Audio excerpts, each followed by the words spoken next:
성도님들 안녕하십니까? 오늘 함께 묵상할 말씀은 신명기 27장입니다. 신명기 27장부터 28장까지는 모세의 3차 고별 설교입니다. 1차 설교는 40년 동안의 광야 생활을 회고하면서 하나님의 율법을 준수하라는 간절한 호소를 담고 있습니다. 2차 설교는 10계명부터 시작하여 하나님의 명령과 규례와 법도를 반복하여 해설하면서 순종할 것을 강조하고 있습니다.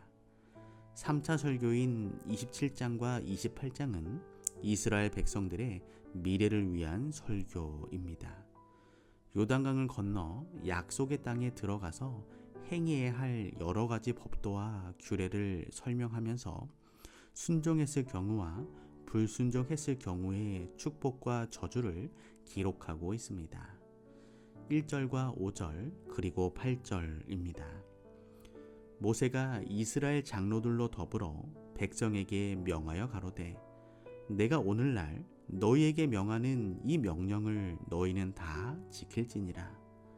또 거기서 내 하나님 여호와를 위하여 단 곧 돌단을 쌓되 그것에 철기를 대지 말지니라. 너는 이 율법의 모든 말씀을 그 돌들 위에 명백히 기록할지니라. 이스라엘 백성들이 요단을 건너 약속의 땅에 들어간 후에 해야 할 일은 율법을 새긴 돌을 굳게 세우는 일과 하나님께 대한 감사의 경배였습니다. 다른 어떤 일보다도 해야 했던 일이었습니다. 그것이 구원을 받은 하나님의 백성에게 신앙의 기초가 되었기 때문입니다. 오늘 우리가 살아가는 삶 속에서 가장 우선순위는 무엇이 되어야 할까요? 하나님의 구별되고 남은 백성들로서 매일 아침 하나님의 말씀을 가장 먼저 손에 드시고 가정 예배를 회복하여 각 가정마다 말씀의 제단을 쌓는 한 주일 되시기를 소망합니다. 4절입니다. 너희가 요단을 건너거든 내가 오늘날 너희에게 명하는 이 돌들을 에발산에 세우고 그 위에 석회를 바를 것이며.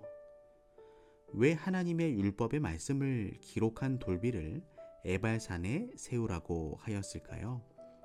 왜 축복의 산인 그리심산에 세우지 않고 저주의 산인 에발산에 세우라고 하였을까요? 하나님의 율법을 기록한 돌비를 저주의 산인 에발산에 세우라고 한 이유는 죄로 인한 저주와 재앙을 막아줄 것은 하나님의 율법에 순종하는 길밖에 없다는 것을 가르쳐 주시기 위함입니다. 제단도 에발산에 만들었습니다. 그리고 거기서 번제와 화목제를 드리고 즐거워했습니다. 이것은 아무리 죄의 저주가 무섭고 재앙이 몰려와도 하나님의 율법이 세워지고 제단이 있는 한 우리는 두려워할 것이 없고 즐거워할 수 있다는 교훈을 주고 있습니다. 오늘 우리가 죄의 홍수가 가득한 세상에 살아가고 있지만 우리 마음속에 하나님의 율법을 굳게 세우고 가정의 제단을 회복하지요. 죄로 인한 두려움보다 하나님 안에서의 평안과 행복을 누리는 삶이 되기를 소망합니다. 5절과 6절입니다. 또 거기서 내 하나님 여호와를 위하여 단 곧 돌단을 쌓되 그것에 철기를 대지 말지니라. 너는 다듬지 않은 돌로 내 하나님 여호와의 단을 쌓고 그 위에 내 하나님 여호와께 번제를 드릴 것이며. 여호와를 위하여 단을 쌓을 때 쇠 연장을 대지 않은 다듬지 않은 돌로 제단을 쌓으라고 하였습니다. 그 이유는 무엇일까요? 출애굽기 20장 25절을 보시면 정으로 쪼아 다듬은 돌로 제단을 쌓는 것은 부정한 것이라고 이미 말씀해 주셨습니다. 하나님께서는 정교하게 다듬는 인공적으로 보이는 가식보다는 거칠지만 있는 그대로의 우리를 더욱 기뻐하십니다. 사람의 손으로 다듬지 아니한 돌은 또한 예수 그리스도를 대표합니다. 다니엘은 그것을 사람이 손대지 아니한 돌이라고 말하였습니다. 오늘도 겉으로 꾸며진 신앙보다 순수한 믿음의 신앙을 살아가시고 나를 있는 그대로 바라봐 주시는 하나님께 감사한 하루가 되길 소망합니다. 9절과 10절입니다. 모세가 레위 제사장들로 더불어 온 이스라엘에게 고하여 가로되 이스라엘아 잠잠히 들으라. 오늘날 내가 내 하나님 여호와의 백성이 되었으니 그런즉 내 하나님 여호와의 말씀을 복종하여 내가 오늘날 내게 명하는 그 명령과 규례를 행할지니라. 우리가 하나님의 말씀을 듣고 순종하며 지켜야 하는 이유는 우리가 구원을 받기 위하여 율법을 지키는 것이 아니라 우리가 아직 죄인 되었을 때에 하나님의 은혜로 값없이 구원을 받아 하나님의 백성이 되었기 때문입니다. 오늘 하나님을 그 무엇보다 사랑하는 성도들로서 하나님의 명령과 규례를 즐겨 순종하는 백성이 되기를 소망합니다. 11절에서 13절입니다.